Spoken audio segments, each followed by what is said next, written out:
Good morning, good afternoon, and good evening. How is everybody feeling today? In today's video, I'd like to take us back to, I'm taking myself back really to when I used to be a teacher. And when I used to be a psychology teacher, we would teach about all the different theories. And I thought what would be nice today is if I told you a couple of psychological theories that are in existence so that you can create your own personal theory. So today is a fun video. In today's video, I would like you to create your own theory of why we have the belief systems that we have around our sexuality. So good morning if you have just joined us. So by the end of the video, what I'd like you to do is, of course, all I ever do is I tell you my theories, don't I? My belief systems around why we think and why we feel the way that we do around sex. So today, you're going to be sharing your view, and I'm going to invite you to share your view in the comment section below. So you're going to take a mishmash of everything I've said and create your own theory on awareness. Does that sound good? I've got lots of hearts, which is absolutely awesome. Good morning. Oh, we've got a few people watching us today. That's wonderful. Hi, guys. Okay, awesome. So, a couple of theories I'm going to give you today. I'm going to be talking to you about some evolutional perspective theories. I'm going to be talking to you about some psychological theories and some sociological theories around sex and sexuality. So, you ready to begin? Give me a thumbs up if you are ready to begin. Awesome. Right, let's have a look at the evolutional perspective. Now, the evolutional perspective talks about how the reason we choose a partner to have sex with has to do with evolutional reasons. And the evolutional perspective is purely evolutional. How would I explain evolutional? Amazing ideas and creating our own theories. Great comment. Thank you, Evelina. It's great I can see the comments today because sometimes I can't. That's awesome. So it's all about evolution, and evolution is about survival of the fittest. It's about keeping your own genes. What's the word? You guys know what evolutional perspective is. I can't find the words today. But it's the idea that when you have sex, you're having sex because you want to continue your line throughout generations. So you're wanting to continue your family. So it's all about natural selection. It's all about survival of the fittest. So the partner that you choose is the partner that you feel will be the one who will give you the best offspring, will be the best person who will give you the best genes. All of this happens unconsciously, of course. The best genes in order for your children to survive. So the evolutional perspective talks about how evolutionary, a man will choose a woman that has big breasts, for example, and big hips, because what that means is that if you've got big breasts, you are going to be able to be a good caregiver. Big hips means that in the womb, your child will have a bigger space to grow. Talking about this, I'm thinking this is very interesting, very strange, but this is what the evolutional theory says, and it's up to you to decide whether you think it is correct or not. And it's all genetically controlled. So it's all about your genes. If you survive, it's because you have a genetic predisposition or a disposition. So genes are really important.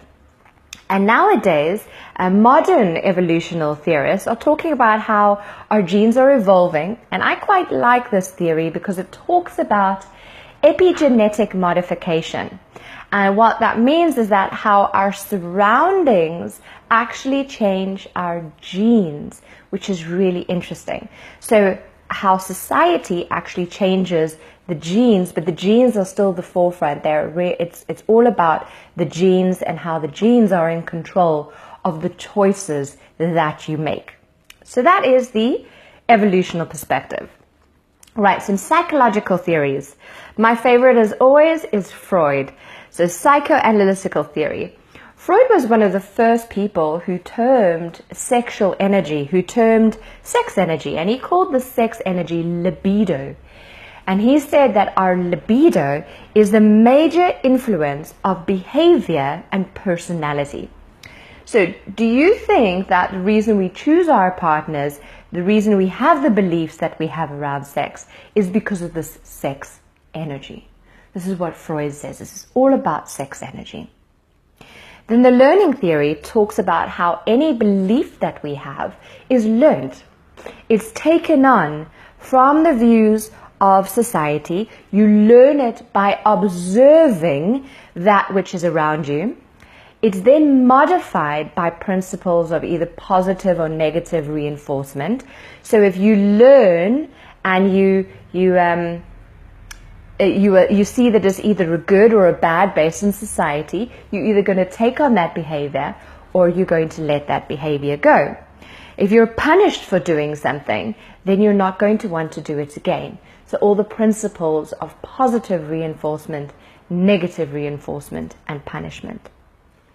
The social learning theory takes it one step further and talks about how we observe, we then imitate, and once we've imitated and it's been positively reinforced, this is very interesting, we then identify with it. So it goes deeper, it becomes who we think we are.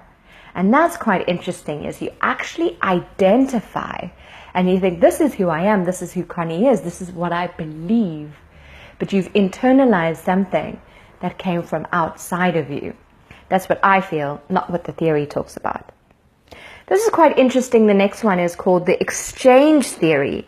And the exchange theory says that sex and choosing our partners is all about rewards and costs.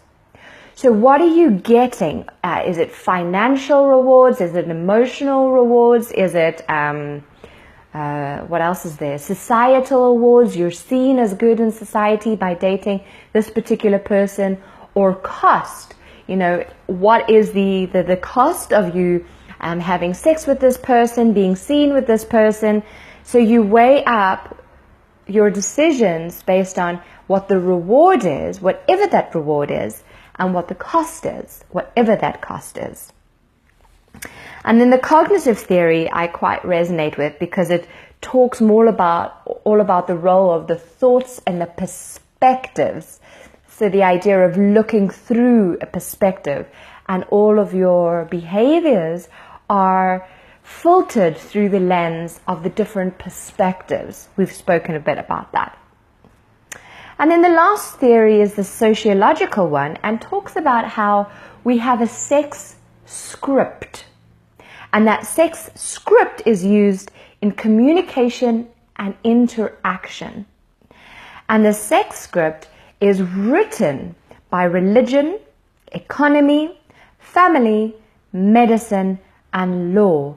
And all of these sociological factors influenced how we talk about sex. And this is something I haven't spoken about. And this is why it's great to look for other things, is because we're opening up. Is the way that we talk, our words are really powerful. But where do our words come from? Who is telling me these words? Are these my words that you're hearing in this video? Or are they words from somebody else? So the question is, when you're talking about sex, whose script is it that you are writing? So in today's video, I'm inviting you to write your own sex script. What is the theory that you are choosing to create about yourself and your life? So any questions, I'm inviting you to write them in the comment section below. And the willingness within me to create a unique, authentic sex script greets the willingness within you to create an authentic, unique to you sex script. So namaste, my beautiful souls. We'll see you in video 5, where we complete this week of of bringing into awareness. This is all about conscious awareness this week. Just, playing around with different theories and different beliefs. So we'll complete this week in our video tomorrow. Have a beautiful, beautiful day. Have a beautiful, beautiful evening if you're watching this in the replay, and we will connect very soon. See you soon. Bye.